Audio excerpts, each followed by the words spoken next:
हरे कृष्णा। हम जिस स्थान पर आए हैं ना, ये शिव जी का स्थान है और हमारे शिव जी भगवान श्री कृष्ण से बहुत प्रेम करते हैं और शिव जी माधुर्य रस में, माधुर्य भाव में भगवान से प्रेम करते हैं। यदि आप मुझे साथ दो तो शिव जी के गोपी भाव में एक भजन हम गाए, लेकिन शब्द के ऊपर आपको ध्यान देना होगा, ठीक है? शब्द के ऊपर ध्यान दीजिए, सुनिए और मेरे पीछे उसको गाइए बड़े भाव से, प्रेम से। हर बात निराली है उनकी, हर बात में है एक टेढ़ापन, हर बात निराली है उनकी, हर बात में है एक टेढ़ापन, हर बात निराली है उनकी, हर बात में है एक टेढ़ापन, हर बात निराली है उनकी, हर बात में है एक टेढ़ापन। टेढ़े पे दिल क्यों आया है, ये मैं जानूं या वो जाने। टेढ़े पे दिल क्यों आया है, ये मैं जानूं या वो जाने। मोहन से दिल क्यों लगाया है, ये मैं जानूं या वो जाने। मोहन से दिल क्यों लगाया है, ये मैं जानूं या वो जाने। छलिया से दिल क्यों लगाया है, ये मैं जानूं या वो जाने।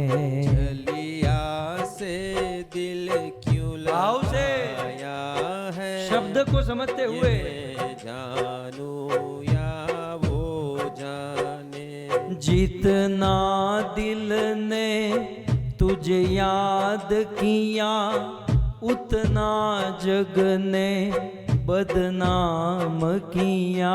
जितना दिल ने तुझे याद किया, उतना जग ने बदनाम किया। जितना दिल ने उसे याद किया, उतना जग ने बदनाम किया। जितना दिल ने उसे याद किया, उतना जग ने बदनाम किया। बदनामी क्या फल क्या पाया है, ये मैं जानूं या वो जाने। बदनामी का फल क्या पाया है, ये मैं जानूं या वो जाने। बदनामी क्या फल क्या पाया है, ये मैं जानूं या वो जाने। बदनामी का फल क्या पाया है, ये मैं जानूं या वो जाने। मोहन से दिल क्यों लगाया है, ये मैं जानूं या वो जाने। मोहन से दिल क्यों लगाया है, ये मैं जानूं या वो जाने। छलिया से दिल क्यों लगाया है, ये मैं जानूं या वो जाने। छलिया से दिल क्यों लगाया है, ये मैं जानूं या वो जाने। तेरे दिल ने दिल दीवाना किया, मुझे इस जग से बेगाना किया। तेरे दिल ने दिल दीवाना किया, मुझे इस जग से बेगाना किया। तेरे दिल ने दिल दीवाना किया, मुझे इस जग से बेगाना किया। तेरे दिल ने दिल दीवाना किया, मुझे इस जग से गाना किया। मैंने क्या खोया क्या पाया है, ये मैं जानूं या वो जाने। मैंने क्या खोया क्या पाया है, ये मैं जानूं या वो जाने। मैंने क्या खोया क्या पाया है, ये मैं जानूं या वो जाने। मैंने क्या खोया क्या पाया है, ये मैं जानूं या वो जाने। ये मोहन से दिल क्यों लगाया है, ये मैं जानूं या वो जाने। मोहन से दिल क्यों लगाया है, ये मैं जानूं या वो जाने। छलिया से दिल क्यों लगाया है, ये मैं जानूं या वो जाने। छलिया से दिल क्यों लगाया है, ये मैं जानूं या वो जाने। मिलता भी है वो, मिलता भी नहीं, नजरों से मेरी हटता भी नहीं। मिलता भी है वो, मिलता भी नहीं, नजरों से मेरी हटता भी नहीं। मिलता भी है वो, मिलता भी नहीं, नजरों से मेरी हटता भी नहीं। मिलता ही है वो, मिलता भी नहीं, नजरों से मेरी हटता भी नहीं। ये कैसा जादू चलाया है, ये मैं जानूं या वो जाने।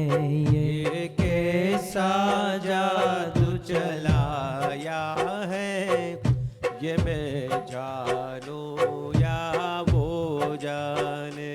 ये कैसा जादू चलाया है, ये मैं जानूं या वो जाने। कैसा जादू चलाया है, ये मैं जानूं या वो जाने।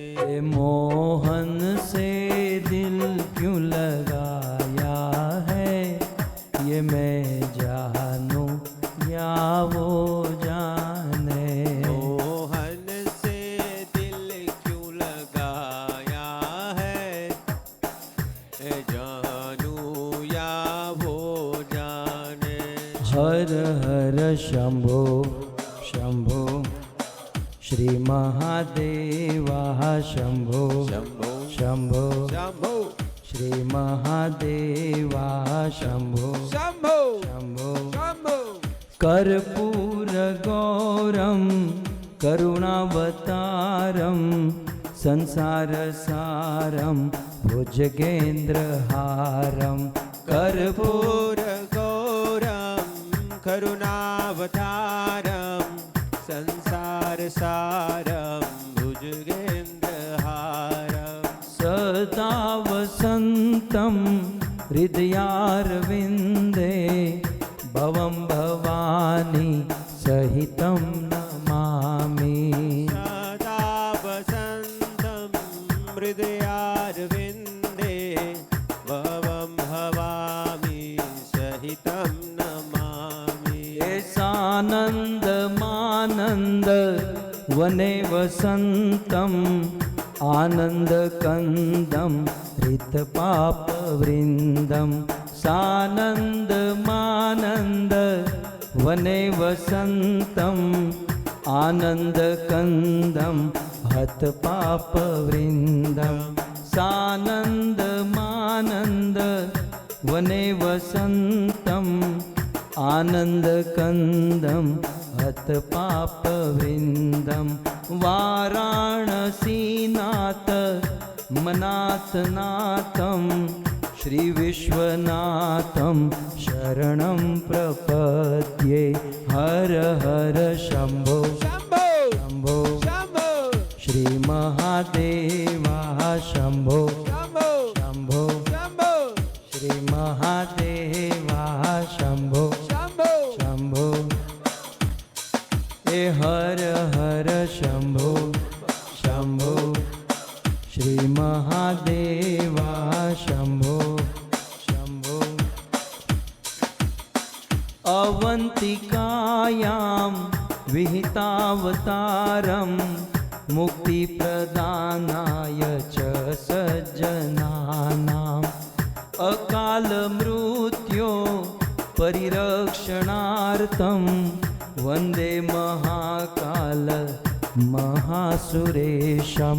हर हर शम्भो शम्भो शम्भो श्रीमहादेवा शम्भो शम्भो श्रीमहादेवा शम्भो शम्भो। नागेन्द्रहाराय त्रिलोचनाय भस्माङ्गरागाय महेश्वराय नित्याय शुद्धाय दिगम्बराय तस्मै नकाराय नमः शिवाय तस्मै नकाराय। हे हर हर शम्भो शम्भो श्रीमहादेवा शम्भो शम्भो श्रीमहादेवा शम्भो शम्भो। नित्याय शुद्धाय दिगम्बराय तस्मै नराकाय नमः शिवाय। नित्याय शुद्धाय दिगम्बराय तस्मै नकाराय नमः शिवाय। हर हर शम्भो शम्भो श्रीमहादेव शम्भो शम्भो शिवमहादेव शम्भो शम्भो। देवादिदेव महादेव की जय नमः। पार्वती पतये हर हर महादेव। शंभो महादेव जोर से महादेव शंभो।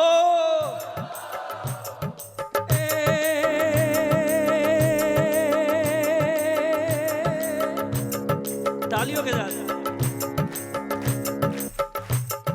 शैल शुंग सम विशाल जटा चूट चंद्र बाल गंग की तरंग बाल विमल राल याचे लोचन त्रैलाल लाल चंदन की कोर बाल कुमकुम सिंदूर गुलाल भ्रिकट युगल साजे मुंडन की कंठमाल विकसित लरु के प्रसाल फटिक जाल रुद्रमाल हर कृपाल याचे और गण रुद्रगण कहाँ हूँ मैंने गोतू प्रभु गिरीश गिरीश आजा आजा जल्दी जल्दी जल्दी नीलो તમે અવાજ ના કરો. જલ્દી જલ્દી જલ્દી બેકગ્રાઉન્ડ બેકડ્રોપમાં પીછે પીછે.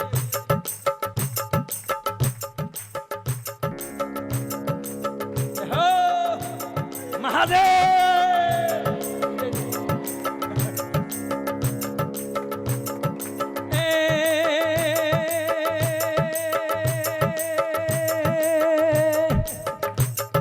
शैल शुंग सम विशाल जटा चूट चंद्र बाल गंग की तरंग बाल विमल जाल राचे. જાલ રાશે ए लोचन त्रय लाल लाल चंदन की कोर बाल कुमकुम सिंदूर गुलाल भ्रिकुट युगल साजे. मुंडन की कंठ माल विकसित लरु के प्रसाल फटिक जाल रुद्रमाल हर दयाल याचे. डम डम डम डम रूपाज नाज वेद स्वर सुसाज शंकर महाराज याज तांडव नाचे. બોલે ए कुर्ता कुर्ता निकालो इसका कुर्ता. आनो कुर्तो काढो. काढो काढो. ए भोले महाराज याज तांडव नाचे. महादेव कुर्ता कुर्ता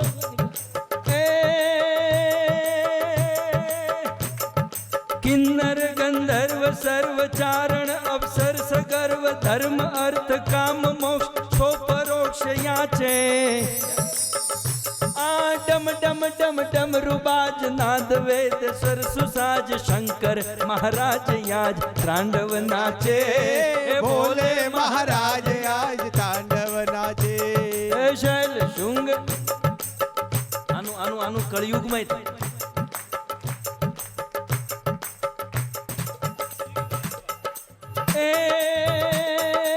જય જય नाजतनी शंका मृग मृग पंका न धम धम धम का घुंघरू का. જય જય જય ए गोलो का डंका होवत यंका डम डम डम का डमरू का. रणपूर रणंका भैर भणंकन गगन क्षणंकन गहरेशा. जय देव सिद्धेशा हरण कलेशा मगन यमेशा माहेशा. जय देव सिद्धेशा हरण कलेशा. ए बरोबर નથી કરતો આ કુર્તો કાઢો તો બરોબર થાય. કુર્તો આનો કાઢો બરોબર. અરે વાહ तो भी बराबर दिल से शिव जी अंदर गण आना चाहिए. એ એ એ એ શ્રાપ દેશે. महादेव महादेव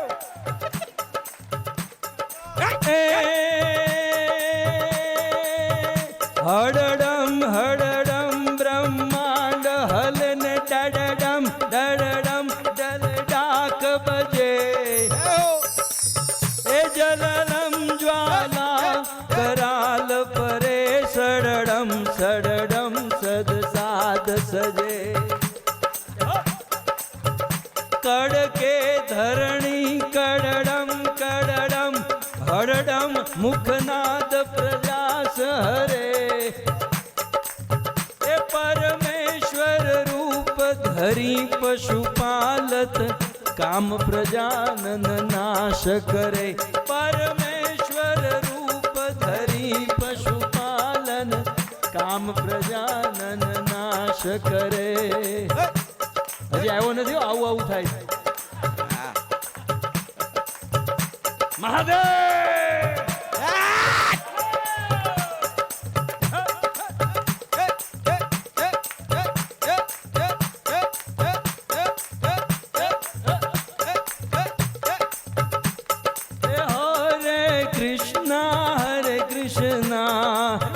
कृष्णा कृष्णा हरे हरे हरे राम राम राम हरे हरे. बोलो हरे कृष्णा कृष्ण कृष्ण हरे हरे हरे राम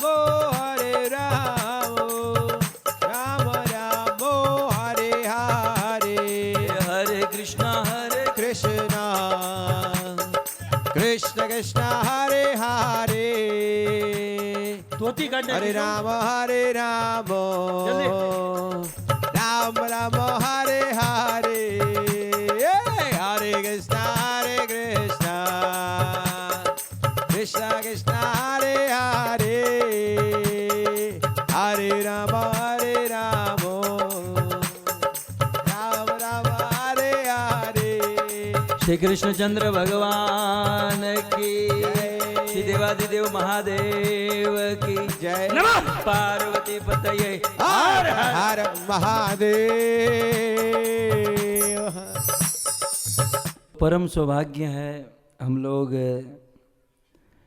इस कार्तिक मास में नवदीप परिक्रमा के दौरान हरिहर क्षेत्र, ये जो स्थान है, इस स्थान का नाम क्या है? हरिहर क्षेत्र।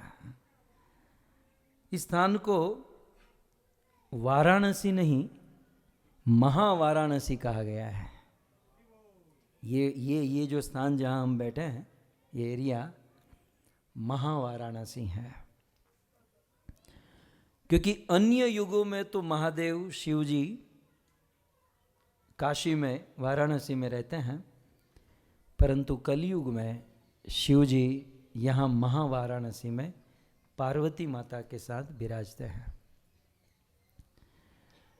इस पूरे विश्व ब्रह्मांड में शिव जी के मंदिर तो आपने बहुत देखे होंगे, शिव जी के रूप और स्वरूप को आपने बहुत देखा होगा, लेकिन यहाँ पर जो शिव जी का रूप है, ऐसा पूरे ब्रह्मांड में कहीं भी नहीं है। पर्सनली मुझे ये बहुत पसंद है। यहाँ पर शिव जी का स्वरूप कैसा है? हरिहर। ये आधे हर है और आधे कौन है? हरि। इस दुनिया में ये जो मूर्ति है, विग्रह है, एक्चुअली भगवान को मूर्ति कहना भी अपराध है, लेकिन क्या करें, नए लोग समझते नहीं इसलिए कहना पड़ता है विग्रह। ये जो विग्रह है आधे हरि है आधे हर है, और इस विग्रह के द्वारा हरिहर, भगवान शिव और भगवान विष्णु, ये हम सबको एक मैसेज देना चाहते हैं, शिव और विष्णु में कोई अंतर नहीं है। ठीक है, माला अभी मत कीजिए। शिव और विष्णु में कोई अंतर नहीं है, और इसलिए यहाँ पर नाम क्या है? हरिहर। अब संस्कृत थोड़ा सा देखें तो हरि में क्या होता है? ह र ई, ह प्लस र प्लस ई, क्या होगा? ह र ई, हरि। और हर में क्या होगा? ह प्लस र प्लस अ, ह प्लस र प्लस अ, हर। ओके, तो दोनों में हर तो है ही, उसमें ई हो जाता है, एक पीछे मारते हैं तो ई हो जाता है, उसमें अ हो जाता है इतना ही फर्क है वो ई है और ये अ है। तो संस्कृत के एक श्लोक में कहा गया, शिवस्य हृदये विष्णु, बोलिए, और विष्णुश्च हृदये शिवः, शिव के हृदय में भगवान विष्णु विराजते हैं और विष्णु भगवान के हृदय में शिव जी विराजते हैं।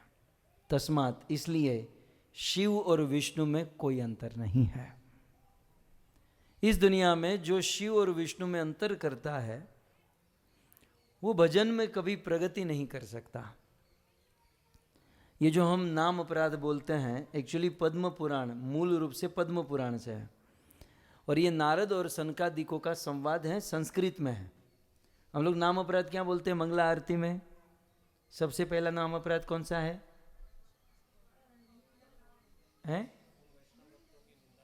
उन वैष्णव भक्तों की जिन्होंने अपना संपूर्ण जीवन, तो सताम निंदा, ये संस्कृत में लिखा है, सताम निंदा, और उसी को प्रभुपाद जी ने एक्सप्लेनेशन किया या किसी भक्त ने किया। अच्छा, दूसरा नाम अपराध कौन सा है? शिव ब्रह्मा विष्णु आदि को समान समझना या उनसे स्वतंत्र समझना? तो समान नहीं समझना चाहिए और स्वतंत्र भी नहीं समझना है, तो क्या समझना चाहिए? तो मैं संस्कृत में आपको कहूं, आप जितना समझ सको इस बात को, आप इंग्लिश हिंदी में तो आप सब बोलते ही होंगे, मूल श्लोक में आपको कहता हूं, शिवस्य श्री विष्णोर्यः गुण नाम आदि सकलम धिया भिन्नम पश्येत स खलु हरिनाम अहितकरः। हरिनाम उसका कभी भी हित नहीं कर पाएगा। ये जो हम महामंत्र का जाप करते हैं, वो महामंत्र कभी भी उस आदमी का हित नहीं करेगा। किस आदमी का? शिवस्य, जो शिव जी को और विष्णुर्य और भगवान विष्णु को अपनी बुद्धि में अलग समझता है। ये इसका एग्जैक्ट ट्रांसलेशन है, आप जो भी बोलते हैं देख लीजिए। दिया भिन्नम पश्येत स खलु हरिनाम अहित कर, दैट्स इट। इसलिए शिव को विष्णु से अलग नहीं किया जा सकता, भगवान विष्णु को शिव जी से अलग नहीं किया जा सकता। रामायण में कहा गया भगवान राम जी कहते हैं, शिव द्रोही मम भगत कहावा सो नर नार की गति पावा। राम नाम का कोई बहुत जाप करे, रात दिन राम नाम का जाप करे, परंतु शिव जी से द्रोह करता है, तो राम नाम का जाप करने वाला भी मरने के बाद सीधा नरक में जाता है ना। तो कई बार कुछ लोग कहते हैं कि राम जी ने तो शिवलिंग की स्थापना की, रामेश्वर में शिव जी की पूजा की है, तो फिर शिव जी बड़े हुए ना, राम तो छोटे हो गए। तो मतलब आप अपने बेटे की जीवन भर सेवा करते हैं तो आप बेटे बन गए, बेटा बाप बन गया? नहीं, मुझे बताओ, बाप अपने बेटे की ज्यादा सेवा करते हैं कि बेटा बाप की? ईमानदारी से कहना। बाप ही ज्यादा करता है ना, तो क्या बाप बेटा हो जाता है? तो राम जी ने एक बार सेवा क्या कर दी तो राम जी छोटे हो गए?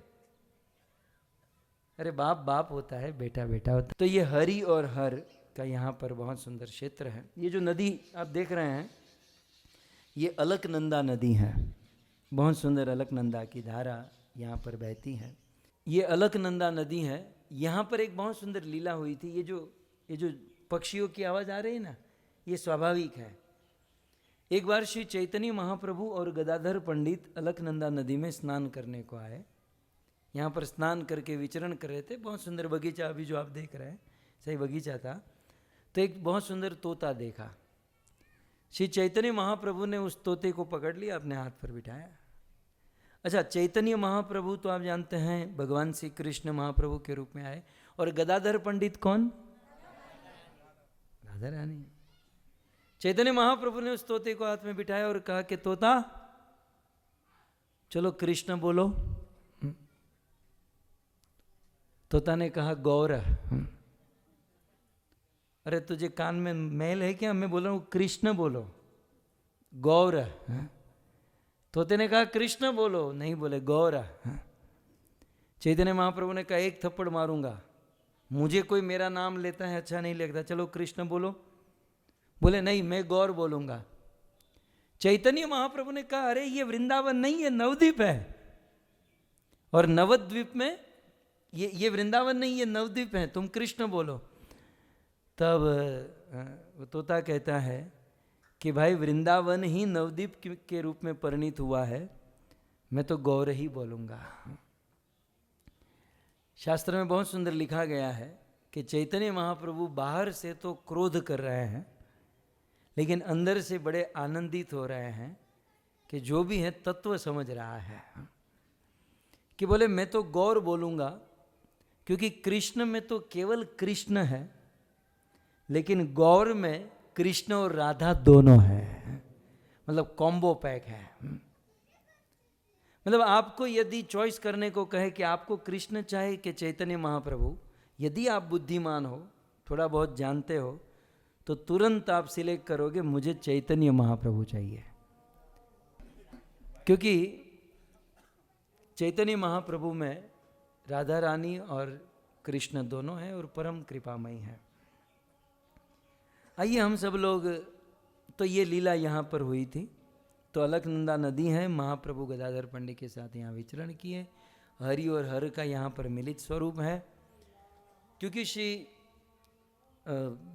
शिव जी का यहाँ पर क्षेत्र है और हम सब मायापुर नवदीप धाम में विराजते हैं। शिव जी की एक बहुत सुंदर घटना मैं आपको सुनाऊं। सती का देह त्याग हो गया और शिव जी का पार्वती के साथ विवाह हुआ। विवाह करके शिव और पार्वती दोनों साथ में कैलाश में रह रहे थे। एक दिन पार्वती ने देखा कि शिव जी बड़े प्रसन्न है। सो पार्वती शिव जी के पास आकर कहती हैं कि मैं देखती हूँ कि आप रोज राम नाम का जाप लेते हो। तुम पुनि नाम राम दिन राति, सादर जपत अनंग अराती। दिन रात राम जी का नाम लेते हो और आप बड़े प्रसन्न रहते हो, मैं जानती हूँ। लेकिन आज आप विशेष प्रसन्न हो, है ना। पति ज्यादा प्रसन्न हो जाए पत्नी को सहन नहीं होता। तो इतना खुश क्यों है, जल्दी बता। आपने देखा दुनिया का कोई आदमी या कोई व्यक्ति पति को कुछ कह देगा, पत्नी से बर्दाश्त नहीं होगा, वो जाकर सीधी सुना देगी, मेरे पति को ऐसा बोलती है मतलब मेरे पति को परेशान करने का अधिकार केवल मेरा है, तुम लोग कैसे परेशान कर जाओ। ये कोटा मेरा है, मैं पूरा करूंगी।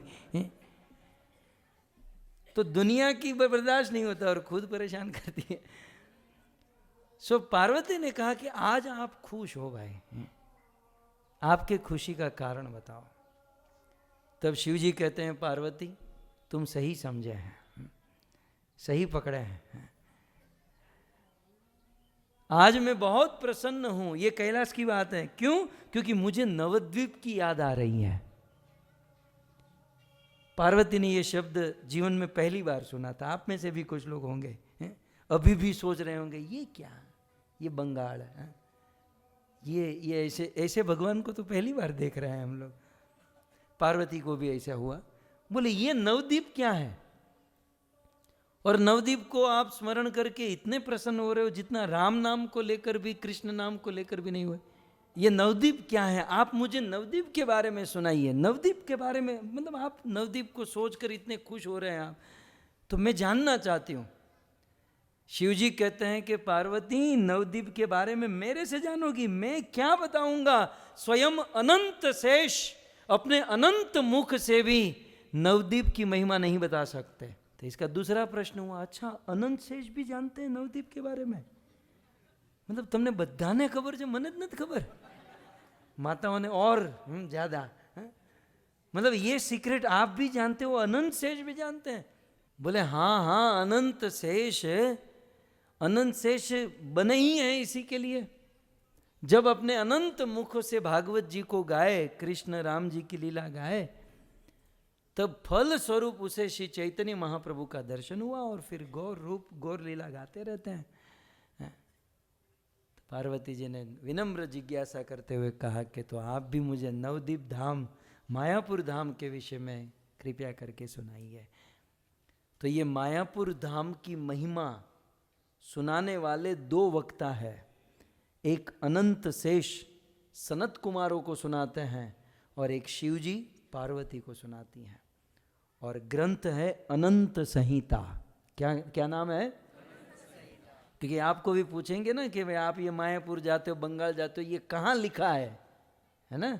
ये लिखा है अनंत संहिता में, जो अनंत शेष के मुख से गाया गया और शिव जी ने पार्वती को सुनाया। ये दोनों संवाद होता है ना। जैसे भागवत में 3 संवाद है, मैत्रेय विदुर का संवाद, शुकदेव परीक्षित का संवाद और शौनक और सूत जी का संवाद, है ना। भगवत गीता में 2 संवाद हैं, कृष्ण अर्जुन और धृतराष्ट्र संजय।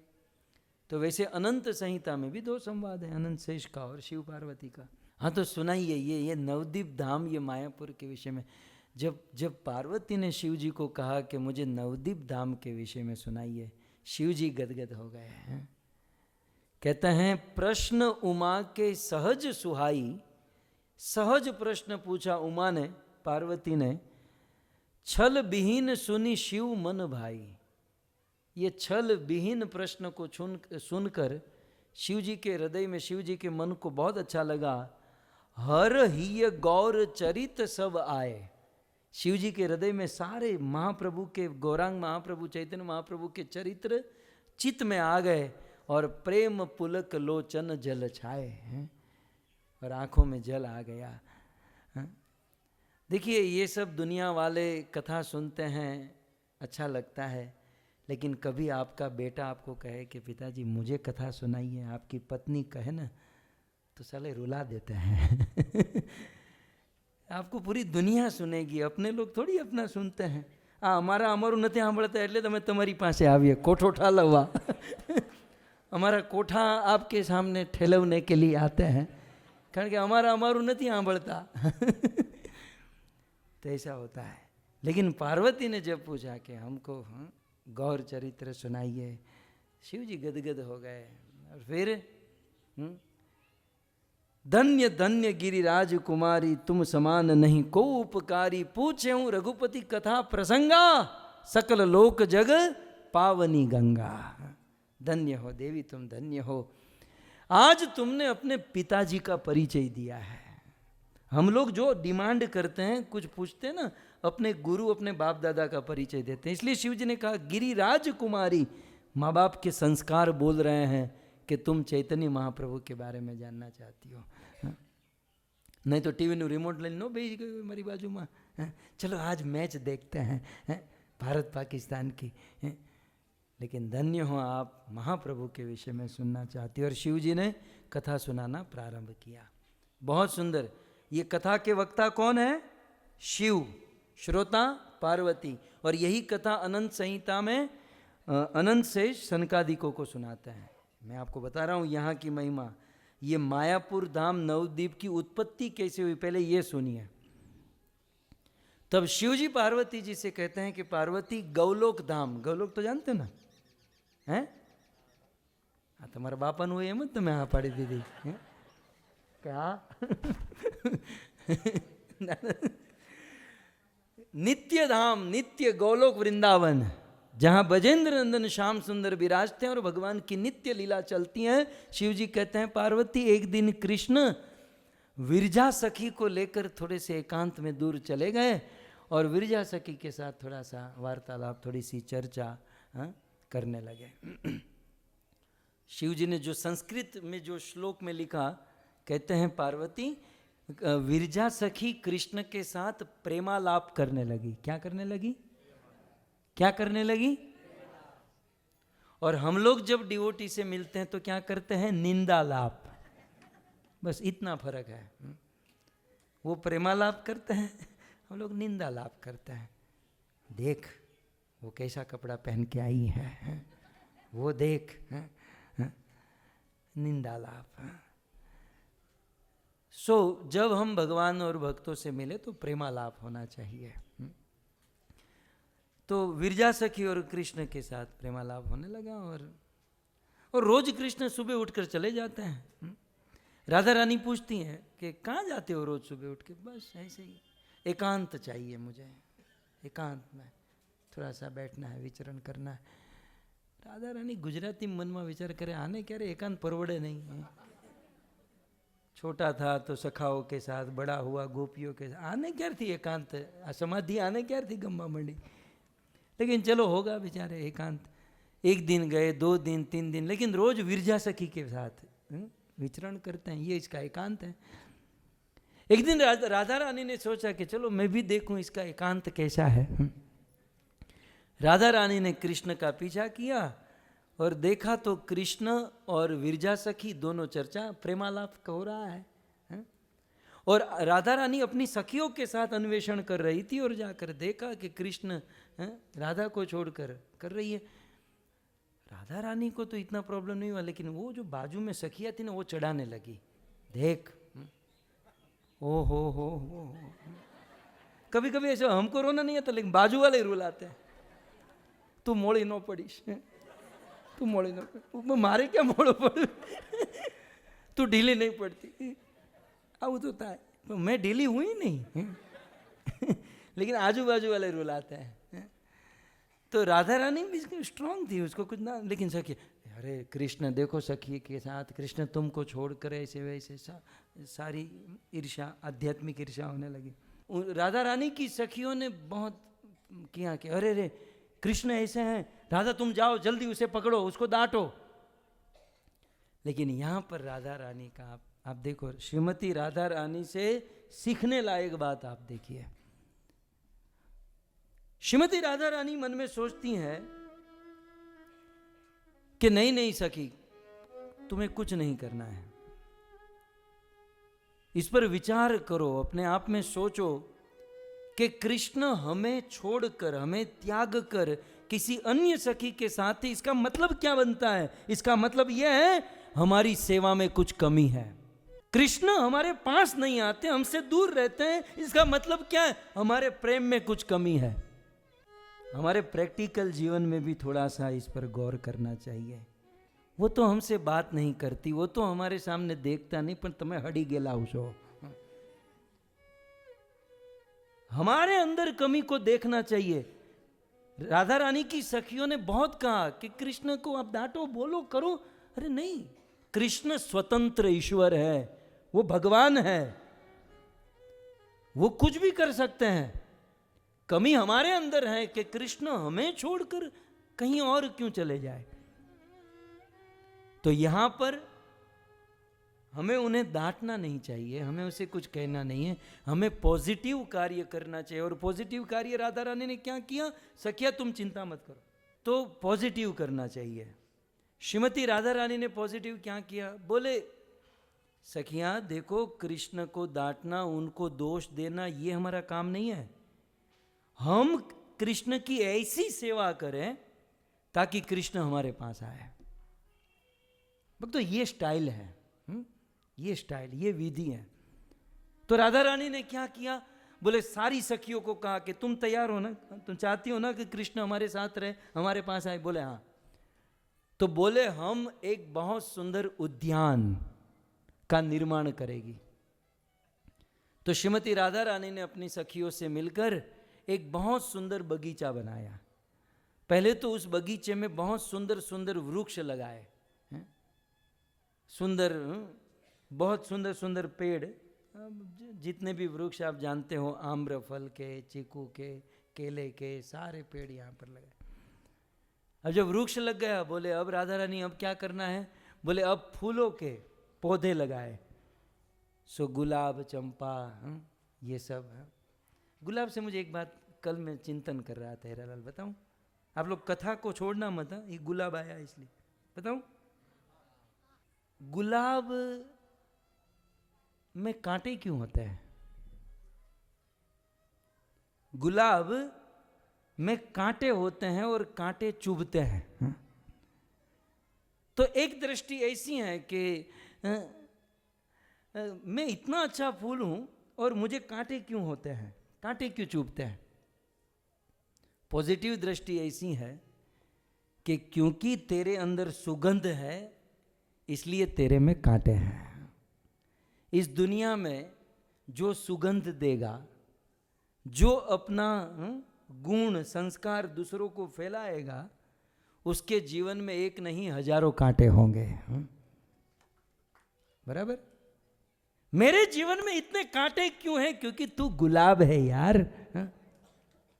कुछ लोग कहते हैं देखा हमारे जीवन में तो कोई निंदा करने वाला, कोई ईर्ष्या करने वाला, तू लाकड़ाનું फूल છો, तारम सुगंध गेंडा में तो आवे वाश।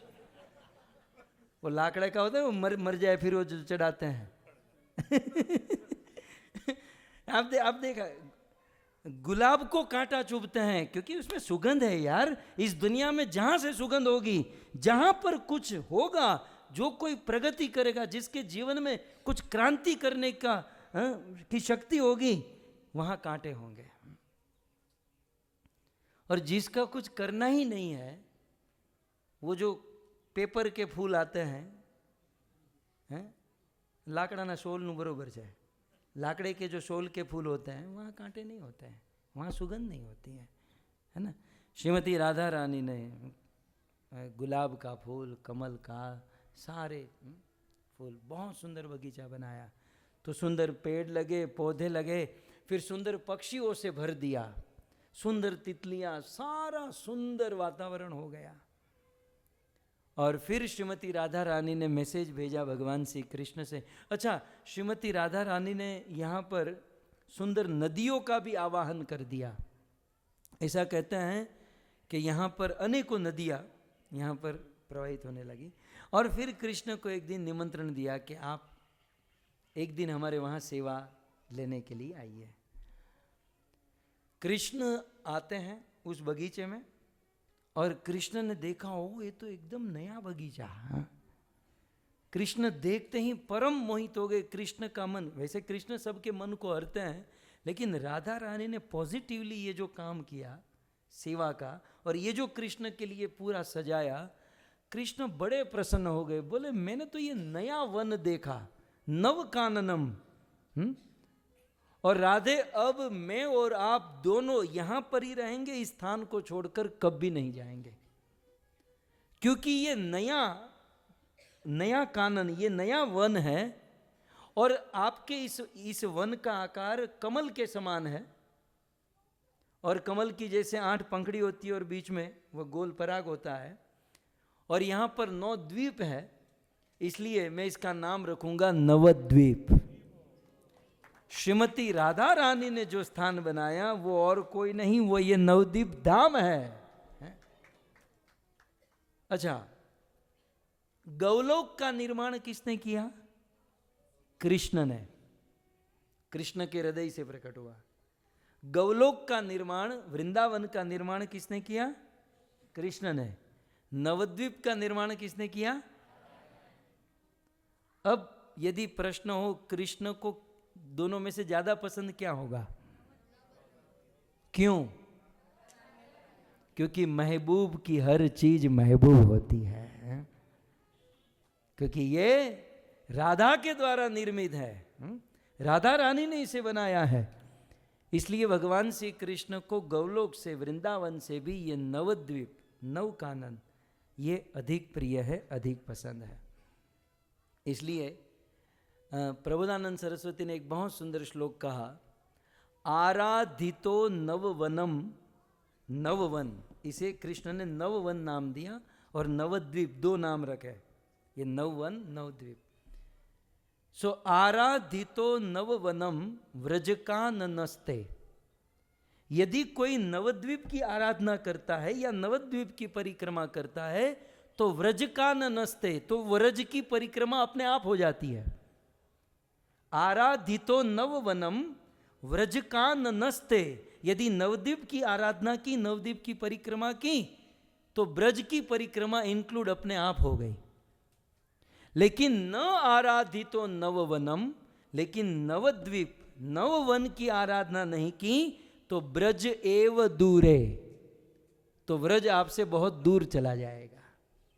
ये श्लोक याद करने लायक है। आराधितो नववनम ब्रज काननस्ते, और न आराधितो नववनम व्रज एव दूरे। फिर वो आगे कहते हैं, आराधितो द्विज सुतो। चैतन्य महाप्रभु किसके पुत्र थे? ब्राह्मण के, जगन्नाथ मिश्र के। तो द्विज सुत माने श्री चैतन्य महाप्रभु। आराधितो द्विज सुतो, आराधितो द्विज सुतो व्रजनागरस्ते। यदि चैतन्य महाप्रभु की आराधना की तो ब्रज नागर, कृष्ण की आराधना उपासना इंक्लूड अपने आप हो गई।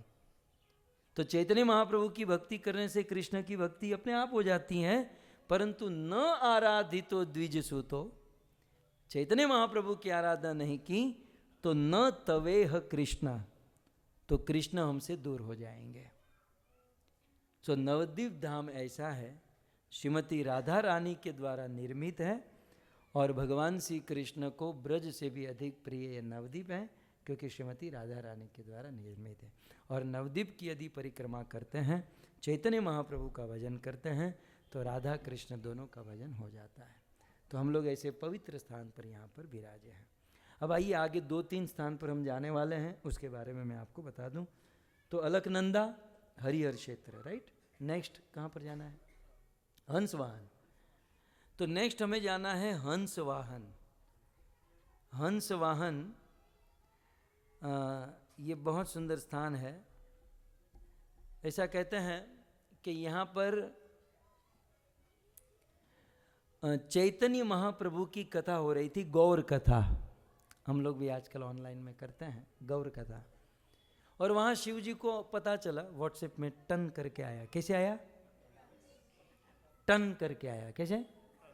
हाँ, तो आया कि गौर कथा organise by so and so and timing 8 PM, जल्दी मतलब आ जाना, और आफ्टर कथा प्रसादम फॉर ऑल। सो ऐसे आ गया। तो शिव जी ने सोचा अब जाना है।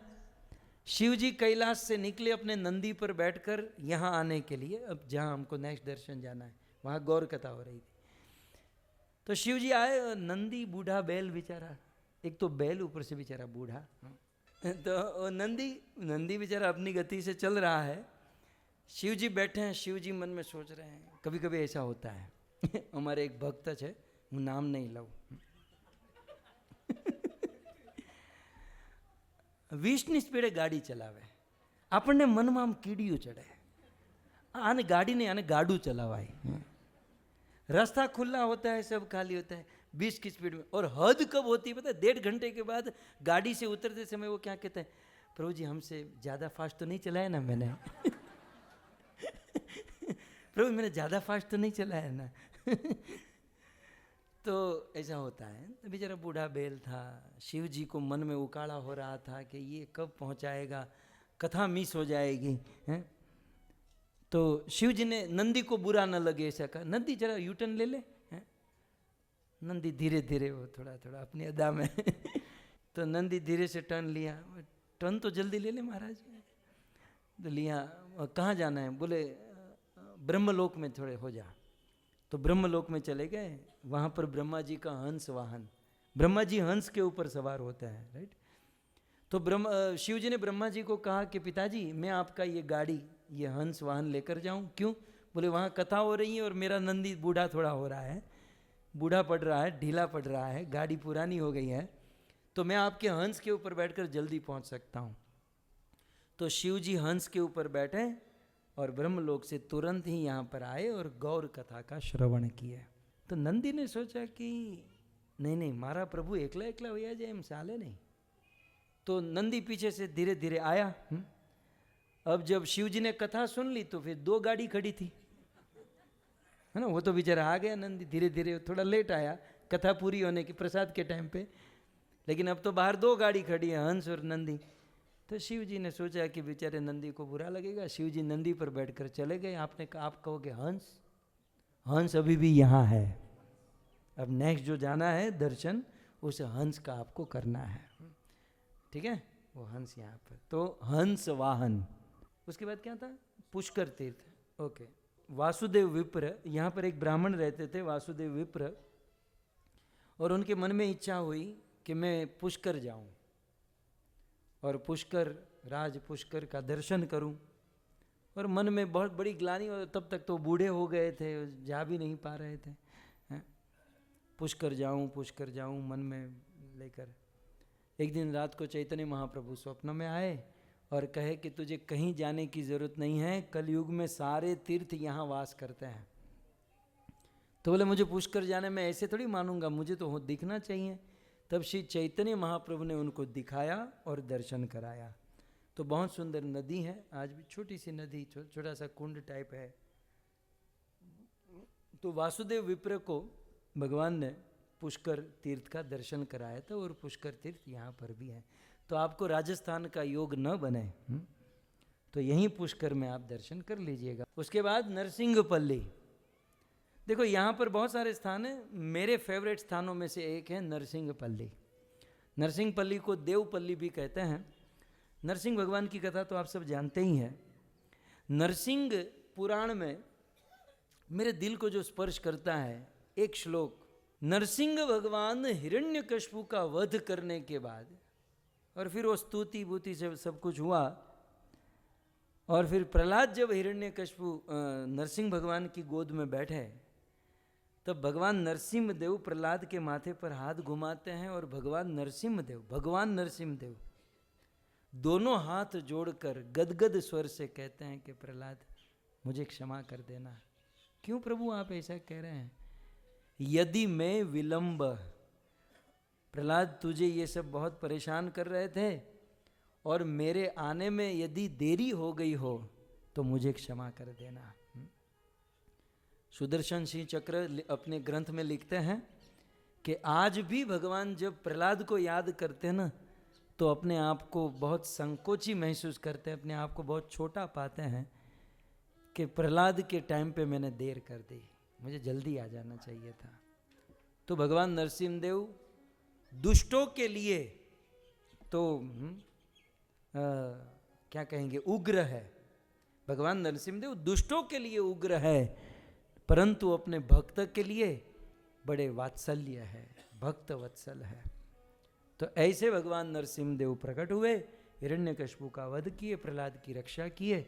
लेकिन आपके मन में कभी प्रश्न हुआ कि हिरण्यकशिपु को ऐसे फाड़ दिया, राइट, ऐसे ऐसे फाड़ दिया, और एक बार में फट गया, मर गया था, लेकिन फिर भी ऐसे ऐसे ऐसे फिल्मों में आपने देखा ना, एक गोली मारी तो वो मर गया, लेकिन फिर भी दूसरी, तीसरी, चौथी, पांचवी, छठी खार खाई गयो है, नहीं तो वो लोग मरी गयो बेचारो, एमा उसको 5 गोली एक्स्ट्रा बिगाड़ने की क्या जरूरत थी। लेकिन वो दिमाग हिल जाए, आता माजी भगवान नरसिंहदेव की सटक गई थी, इसलिए वो बेचारा वो तो भगवान को देखकर ही मर गया था, फिर भी गोद में सुलाया, फाड़ा, फिर भी वो मर ही गया था, लेकिन फिर भी ऐसे ऐसे ऐसे करते रहे। आपने देखा होगा, ऐसे बहुत किया।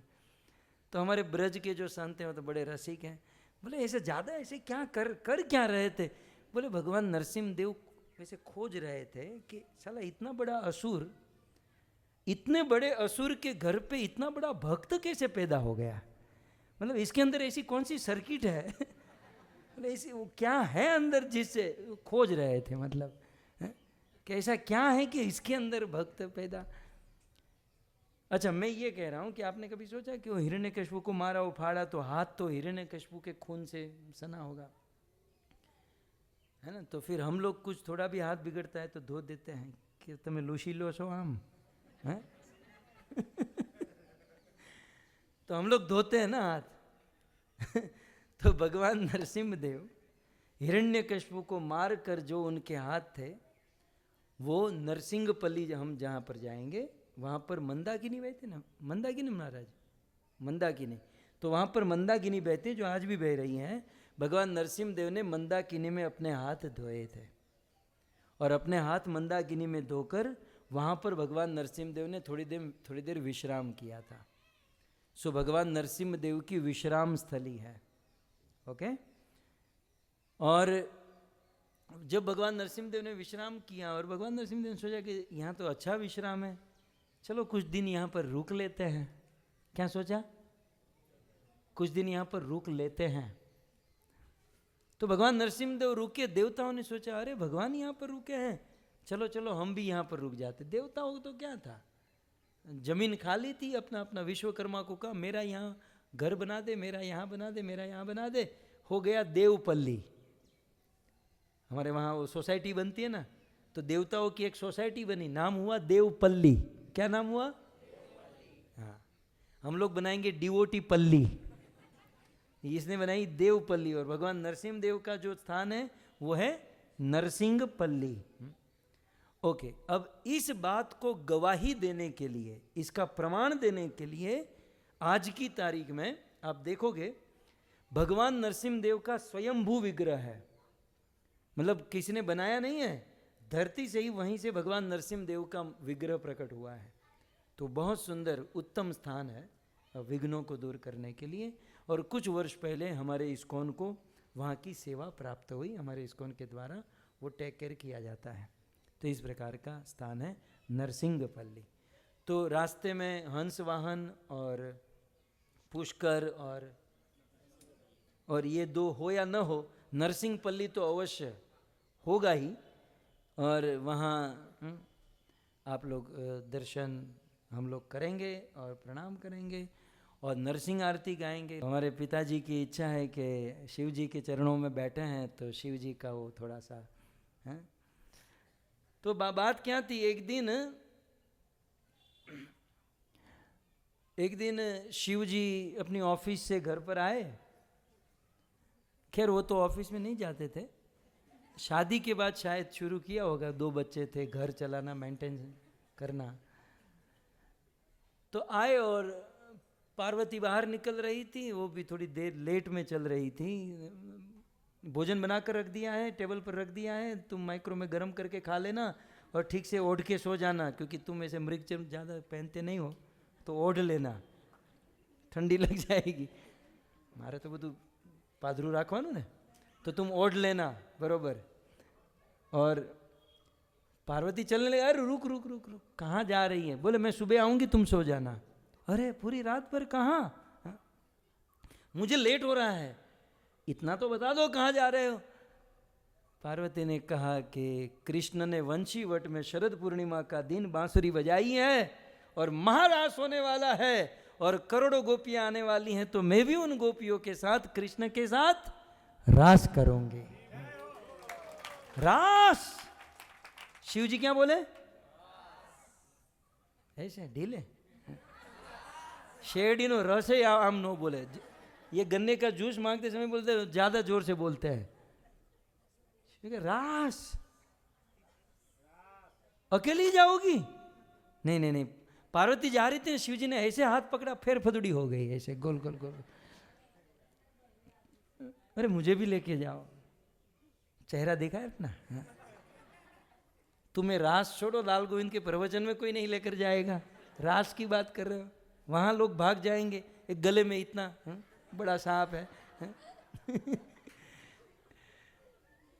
तुमको रास में कौन? नहीं नहीं नहीं, तुम खा, मैंने बर्गर बनाया है, कोल्ड कॉफी बनाई है, डी कैफ। हाँ तो आँख फाड़े से डी कैफ। हालोन भाई, तो तुम वो पी के सो जाना। तो नहीं नहीं नहीं, मुझे भी अपने साथ में लेकर। लेकिन कैसे साथ में लेके जाऊं? शिव जी ने कहा एक प्लान है, सुनो। एक बार श्री भोले भंडारी बनकर ब्रिज किनारी गोकुल में आ गए। गोकुल में शिव जी ने क्या कहा सुनिए। ऐसा सजा दो मुझे कोई न समझे इस राज को, और मैं हूँ सहेली तेरी, ऐसा बताना ब्रज राज को।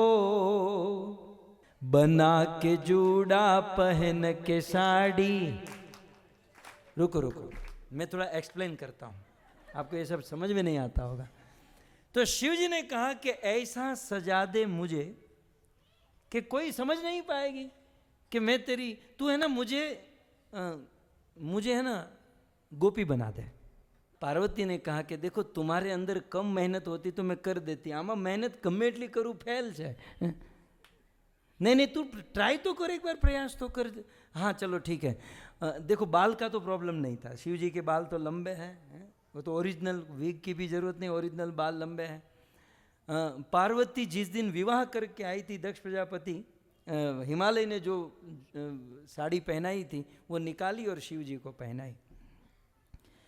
सो बहुत सुंदर लंबे बाल और सुंदर सी साड़ी पहनी, और साड़ी पहनकर शिव जी जब बाहर आए पार्वती फिदा हो गई। बोले दिखने में तो जबरदस्त है यार। लेकिन पार्वती ने कहा कि दिखने में तो टिप टॉप हो गया, लेकिन अब देखो भाईड़ा चलता है ना, आदमी मर्द चलता है तो मर्द की चाल अलग, स्त्री की चाल अलग है। आप जानते हो पुरुष की चाल कितने प्रकार की होती है? पुरुष की चाल लगभग 75 टाइप की होती है, और माताओं की चाल कितनी प्रकार की होती है पता है?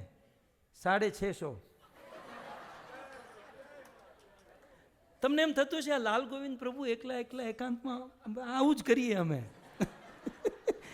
ये प्रभु जी अकेले अकेले एकांत में नवरे नवरे क्या करते होंगे? आऊ हाँ બધું। तो अब आप चेक कीजिएगा और फिर नोट कीजिएगा, ये एक टाइप, ये दूसरा टाइप, ये तीसरा टाइप।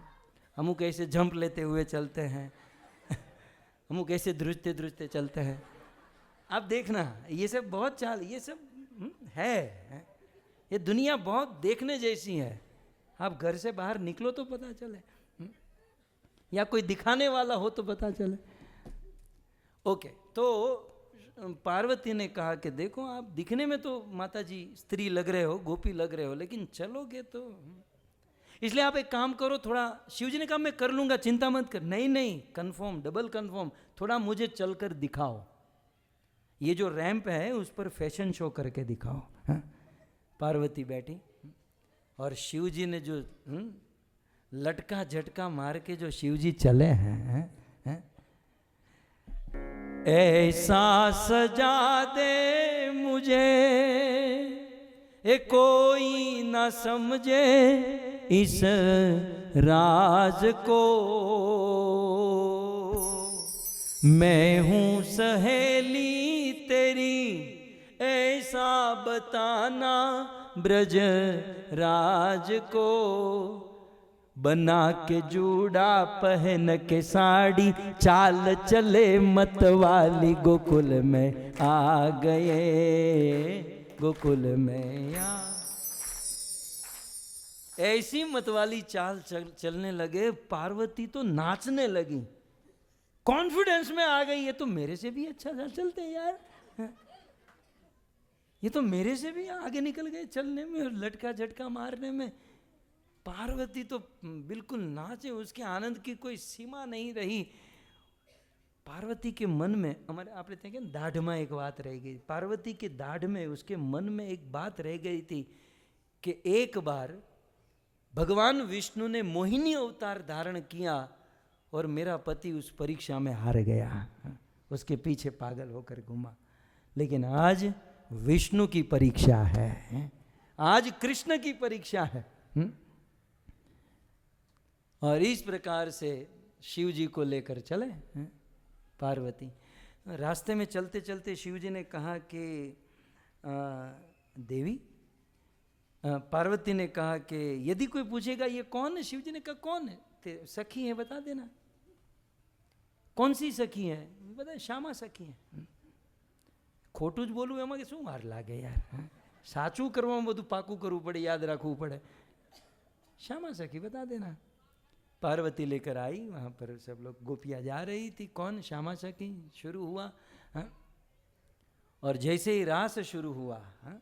देखो हमारे वहाँ रास गरबा होता है तो उसमें टेम्पो होता है, पहले नॉर्मल कंडीशन में होता है ना, महाराष्ट्र वाले पहले नॉर्मल कंडीशन, फिर एक स्टेप आगे, मैं आपको करके दिखाता हूँ। उपड़ी दियो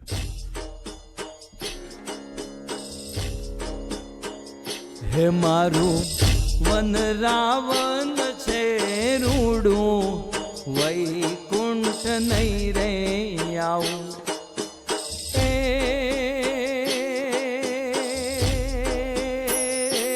नहीं आऊ हो नंद जी ना लाल रे, वैकुंठ नहीं रे। आहा, शिव जी ने शुरू किया। आहा,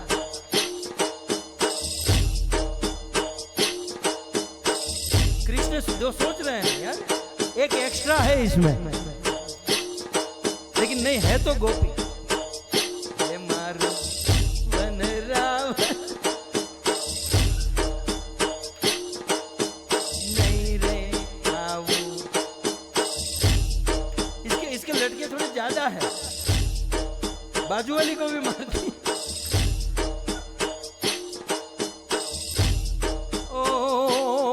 जीवन जी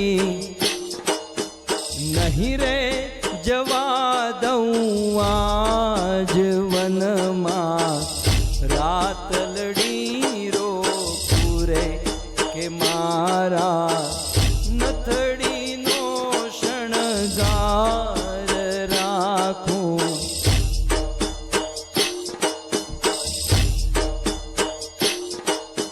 घेर जाऊ गमतूं नथी,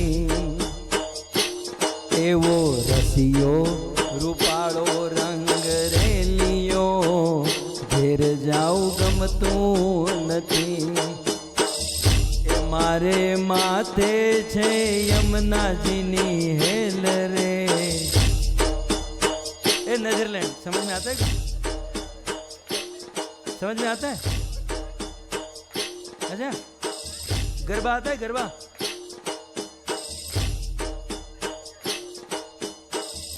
ए मारे माथे छे यमुनाजीनी हेल रे, घेर जाऊ गमતું નથી એવો સિયો રૂપાળો રંગ રે લીયો, ઘેર જાઉં ગમતું નથી.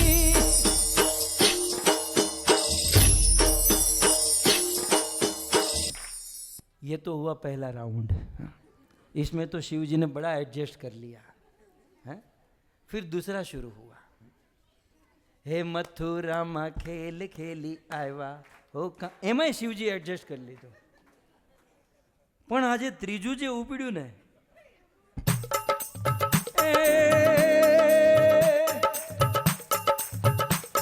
अषाढ़ उचारम में घमलारम बनी बहार.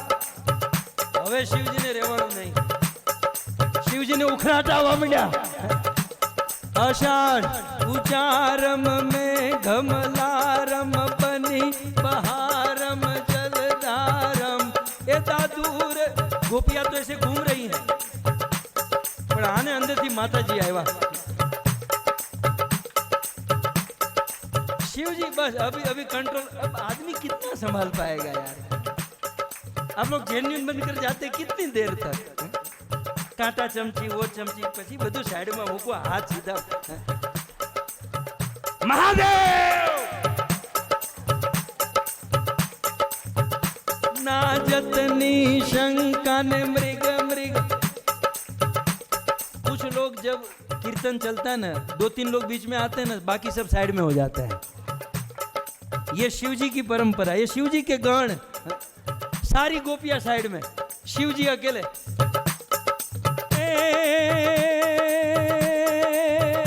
कर सर पर सधर्य मर कर अनुसर कर परवर धर मेल करे.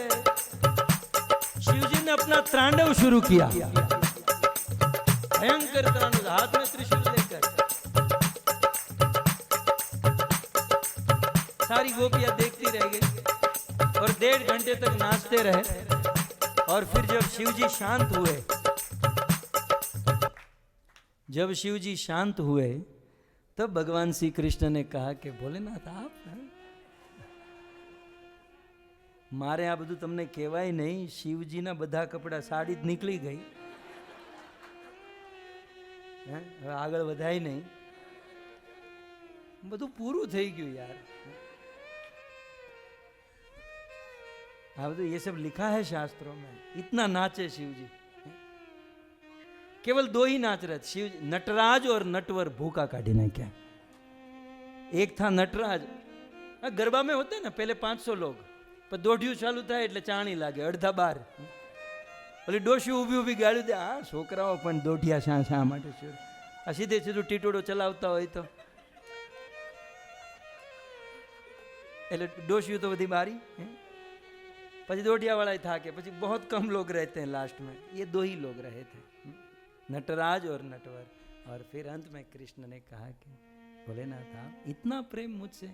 हाँ प्रभु, बाहर से पुरुष का शरीर आपने दिया, लेकिन अंदर से तो मेरा माधुर्य है, मेरा आपके प्रति माधुर्य है. कृष्ण ने कहा आपने मुझे प्रसन्न किया. और मैं आज से ऐलान करता हूं कि यहाँ पर जितनी भी गोपियां हैं, इन सभी गोपियों के ईश्वर हैं ये गोपेश्वर महादेव. श्री गोपेश्वर महादेव की. और गोपेश्वर महादेव को रास लीला के एंट्रेंस पर रख दिया कि आपको वहां मत्था टीका कर ही कोई रास में प्रवेश करेगा. आज भी आप ब्रज वृंदावन में जाओगे, पहले गोपेश्वर महादेव के वहां दर्शन और फिर वंशीवट के दर्शन. यह है शिव जी की लीला. हरे कृष्णा. लोहिताक्ष प्रभु की बड़ी इच्छा थी इसलिए.